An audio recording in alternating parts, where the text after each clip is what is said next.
ഈ ഇന്ത്യ മഹാരാജ്യത്ത് നരേന്ദ്രമോദി സർക്കാരിന്റെ കാലത്ത് മാത്രമാണ് ചോദ്യപേപ്പർ ചോർന്നത് എന്ന രീതിയിലാണ് രാഹുൽ ഗാന്ധിയും ഉൾപ്പെടെയുള്ള പ്രതിപക്ഷ പാർട്ടികൾ സംസാരിക്കുന്നത്. കേരള, തമിഴ്നാട്, പോണ്ടിച്ചേരി. അങ്ങനെയാണ് ഈ ഇന്ത്യയിൽ മുഴുവനായിട്ട് വലിയ രീതിയിലുള്ള പ്രക്ഷോഭങ്ങൾ, അതായത് കേരളത്തിൽ മാത്രമാണ് ഇങ്ങനെ വലിയ രീതിയിലുള്ള പ്രക്ഷോഭങ്ങൾ നടക്കുന്നത്. ഒരു കാര്യം നമ്മൾ ആദ്യം മനസ്സിലാക്കണം. 10 വർഷം കേരളത്തിൽ പിണറായി സർക്കാർ ഭരിച്ചു. അതിനിപ്പോൾ PSC എന്ന പബ്ലിക് സർവീസ് കമ്മീഷൻ എന്ന ഉദ്യോഗാർത്ഥികൾ ഏറെ സ്വപ്നത്തോടെ കാണുന്ന, അല്ലെങ്കിൽ ഏറെ ആകാംക്ഷയോട് കൂടി കാണുന്ന ആ PSC സർവീസിനെ പിണറായി സർക്കാർ കുളിപ്പിച്ച് കടത്തിയിരിക്കുന്ന ഒരു അവസ്ഥയാണ് ഉണ്ടാവുന്നത്. CPM അനുഭാവികൾക്ക് വേണ്ടി മാത്രമായി നടത്തുന്ന ഒരു PSC എന്ന് തോന്നും അവിടുത്തെ ഓരോ ദിവസവും പുറത്തു വരുന്ന വാർത്തകൾ കണ്ടു കഴിഞ്ഞാൽ. ഇപ്പോൾ ക്രൈംബ്രാഞ്ചിന്റെ അന്വേഷണമാണ്, അതവിടെ നിൽക്കട്ടെ. കോൺഗ്രസ് ഭരിക്കുന്ന സമയത്തും നമ്മുടെ ഇന്ത്യയിൽ, നമ്മുടെ ഭാരതത്തിൽ ചോദ്യപേപ്പർ ചോർന്നിട്ടുണ്ട് എന്നത് രാഹുലിന് അറിയാവുന്ന കാര്യമാണ്.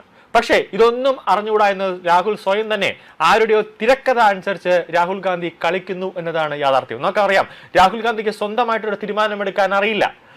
കൂടാതെ രാഹുൽ ഗാന്ധി ആരൊക്കെയോ പറയുന്നത് കേട്ടാണ് പാർലമെന്റിൽ വന്നിരിക്കുന്നതും, ആരൊക്കെയോ പറയുന്നത് കേട്ടാണ് രാഹുൽ ഗാന്ധി പ്രസംഗിക്കുന്നതും. അതായത് ആരൊക്കെയോ പഠിപ്പിച്ചു കൊടുക്കുന്നുണ്ട് രാഹുൽ ഗാന്ധിക്ക് ഇങ്ങനെ പറയണമെന്ന്. അന്നൊക്കെ, അതായത് ചോദ്യപേപ്പർ ചോർച്ച ഉണ്ടാവുന്ന സമയത്തല്ല CBIയുടെ അന്വേഷണം പ്രഖ്യാപിക്കുന്നു. CBI തന്നെ പ്രതികളെ കൃത്യമായി തന്നെ നിയമത്തിന് മുന്നിൽ കൊണ്ട് എത്തിക്കുന്നുമുണ്ട്. രാജസ്ഥാൻ പബ്ലിക് സർവീസ് കമ്മീഷന്റെ ചോദ്യപേപ്പർ ചോർന്നത് 2013-ലാണ്. അത് BJPയുടെ കാലത്തല്ല, കോൺഗ്രസിന്റെ കാലത്താണ്. കർണാടകയിൽ ബോർഡ് എക്സാം ചോദ്യപേപ്പർ ചോർന്നു, അത് 2015-ലാണ്. ഹരിയാനയിൽ ചോദ്യപേപ്പർ ചോർന്നു, അതും കോൺഗ്രസിന്റെ കാലത്താണ്. 2014-ൽ UPA സർക്കാരിന്റെ ഒരു കാലത്ത് വന്നപ്പോൾ അവിടെയും ഒരു ചോദ്യപേപ്പർ ചോർന്നു. എയിംസ് പരീക്ഷയുടെ ചോദ്യപേപ്പർ ചോർന്നത് 2012-ലാണ്. കേരളത്തിൽ SSLC പരീക്ഷയുടെ ചോദ്യപേപ്പർ ചോർന്നിട്ടുണ്ട്. 2024 ഡിസംബറിൽ നടന്ന 10ാം ക്ലാസ് പരീക്ഷയുടെ ഇംഗ്ലീഷ്, അതോടൊപ്പം തന്നെ +1 മാത്തമാറ്റിക്സ് തുടങ്ങിയ അർദ്ധവാർഷിക പരീക്ഷയുടെ ചോദ്യപേപ്പർ ഒരു സ്വകാര്യ യൂട്യൂബ് ചാനലിലൂടെ പരീക്ഷയ്ക്ക് മുമ്പ് പ്രചരിച്ചു. അതും CBIയുടെ അന്വേഷണമൊക്കെ നടത്തിയിട്ടാണ് കുറ്റക്കാരെ അടക്കം കണ്ടുകൊണ്ടത്. അതും ഭരിച്ചത് UDF സർക്കാരായിരുന്നു. കേരളത്തിൽ ഇതുപോലെ ചോദ്യപേപ്പർ ചോർന്നപ്പോഴും അത് ഇടതുപക്ഷ സർക്കാരിന്റെ കാലത്തായിരുന്നു. അപ്പോൾ എങ്ങനെയൊക്കെ രീതിയിൽ കേരളത്തിൽ ചോദ്യപേപ്പർ ചോർന്നിട്ടുണ്ടോ അവിടെയെല്ലാം CBIയുടെ അന്വേഷണം അല്ലെങ്കിൽ ക്രൈംബ്രാഞ്ചിന്റെ അന്വേഷണം പ്രഖ്യാപിച്ചിട്ടുണ്ട്. കൃത്യമായി തന്നെ പ്രതികളെ നിയമത്തിന് മുന്നിലേക്ക് ഹാജരാക്കിയിട്ടുമുണ്ട്. 2006 മുതൽ 2007 മുതലൊക്കെ രാജ്യത്ത് ഇങ്ങനെ ചോദ്യപേപ്പർ ചോർന്നുണ്ട്. അത് ഈ ഉദ്യോഗാർത്ഥികളും, അതായത് ഈ പരീക്ഷാ ഉദ്യോഗസ്ഥരും അതോടൊപ്പം തന്നെ ഈ കോച്ചിങ് സെന്ററും തമ്മിലുള്ള ഒരു ബന്ധം, ഒരു ഒളിക് ബന്ധമാണ് ഈ ചോദ്യപേപ്പർ എല്ലാം തന്നെ ചോർച്ചയ്ക്ക് ഒരു പ്രധാന കാരണമായി മാറുന്നത്. നമുക്കറിയാം, ഇന്നത്തെ കോച്ചിങ് സെന്ററുകളെല്ലാം തന്നെ പൂർണ്ണമായി വെറും പൈസ ലക്ഷ്യമിട്ട്, പണം ലക്ഷ്യമിട്ട് മാത്രം പ്രവർത്തിക്കുന്ന ഒരു സ്ഥാപനങ്ങളാണ്. കാരണം ഒരു കുട്ടികൾക്ക് ഇരിക്കാൻ പോലും പറ്റാത്ത ഒരു മുറികളിൽ, ഒരു കുടിസ് മുറികളിൽ 1000-ഓളം കുട്ടികളെയൊക്കെ തിക്കി നിറച്ചുകൊണ്ടാണ് ഇവർ പൈസയ്ക്ക് വേണ്ടി മാത്രം പഠിപ്പിക്കുന്നത്. അപ്പോൾ ഈ ചോദ്യപേപ്പർ തയ്യാറാക്കുന്നവർ അല്ലെങ്കിൽ അതുമായി ബന്ധപ്പെട്ട ഉദ്യോഗസ്ഥരേക്ക് ഇവർ സ്വാധീനിച്ച്, പൈസ കാണിച്ച് സ്വാധീനിച്ച്, അല്ലെങ്കിൽ 1 ലക്ഷം രൂപ അല്ലെങ്കിൽ 10 ലക്ഷം രൂപയൊക്കെ ഓഫർ ചെയ്തുകൊണ്ട് ഈ കോച്ചിങ് സെന്ററുകൾക്ക് അവർക്ക് ഒന്നാമതെത്താൻ വേണ്ടി മാത്രമായിട്ട്, അതായത് അവർക്ക് 100% വിജയമെന്ന് പരസ്യമടിക്കാൻ വേണ്ടി മാത്രം ഇങ്ങനെ പല രീതിയിലുള്ള ഒരു തട്ടിപ്പുകൾ ഈ കോച്ചിങ് സെന്ററുകൾ ചെയ്യുന്നുണ്ട്. അതിന് കടിഞ്ഞാനിട്ടുകൊണ്ടുള്ള ഒരു നീക്കം ഇപ്പോൾ കേന്ദ്ര സർക്കാരിന്റെ ഭാഗത്തു നിന്ന് വരുന്നുണ്ട്. നീറ്റ് പരീക്ഷയുമായി ബന്ധപ്പെട്ട് ചോദ്യപേപ്പർ ചോർന്ന ഉടൻ തന്നെ കേന്ദ്ര സർക്കാർ അതിന്റെ റിപ്പോർട്ടുകൾ ബന്ധപ്പെട്ട ഉന്നത അധികാരികളോട് ചോദിച്ചിട്ടുണ്ട്.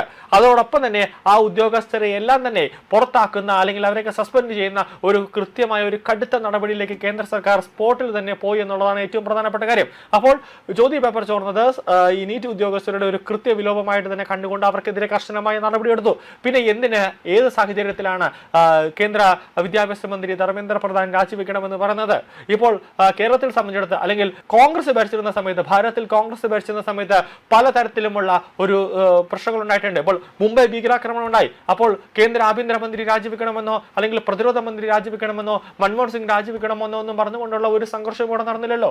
അപ്പോൾ ഇത് കൃത്യമായി തന്നെ രാഹുൽ ഗാന്ധിക്ക് പ്രധാനമന്ത്രി കസേര, എന്തായാലും ജനങ്ങൾ വോട്ടിട്ടുകൊണ്ട് രാഹുൽ ഗാന്ധിയെ പ്രധാനമന്ത്രി കസേരയിലേക്ക് ഇരുത്തില്ല എന്ന് കോൺഗ്രസിന് നല്ല പോലെ അറിയാം, രാഹുൽ ഗാന്ധിക്ക് നല്ല പോലെ അറിയാം. അപ്പോൾ ആകെയുള്ള ഒരു ലക്ഷ്യം എന്താണ്? ബംഗ്ലാദേശിലും അതോടൊപ്പം തന്നെ നേപ്പാളിലും ശ്രീലങ്കയിലും ഒക്കെ സംഭവിച്ചതുപോലെ ജൻസികളെ ഇളക്കി വിടുക, അങ്ങനെ വിട്ടിട്ട് മൊത്തത്തിൽ അടിച്ച് തകർക്കുക, പാർലമെന്റ് ജൻസികളുടെ കൈവെള്ളയിലേക്ക് പിടിക്കുക, പ്രധാനമന്ത്രിയുടെ ഓഫീസിൽ ഈ ജൻസി കുട്ടികളെയൊക്കെ കയറ്റി വിടുക, അങ്ങനെ മൊത്തത്തിൽ പിടിച്ച് വച്ചതിന് ശേഷം പ്രധാനമന്ത്രിയെ ഒരു ഇടക്കാല, അതായത് രാഹുൽ ഗാന്ധിയെ ഒരു ഇടക്കാല പ്രധാനമന്ത്രിയായിട്ട് കൊണ്ട് അവരോധിക്കുക എന്നൊരു നീക്കമാണ് ഇപ്പോൾ ഇന്ത്യ സഖ്യത്തിന്റെ അണിയറയിൽ ഒരുങ്ങുന്നത്.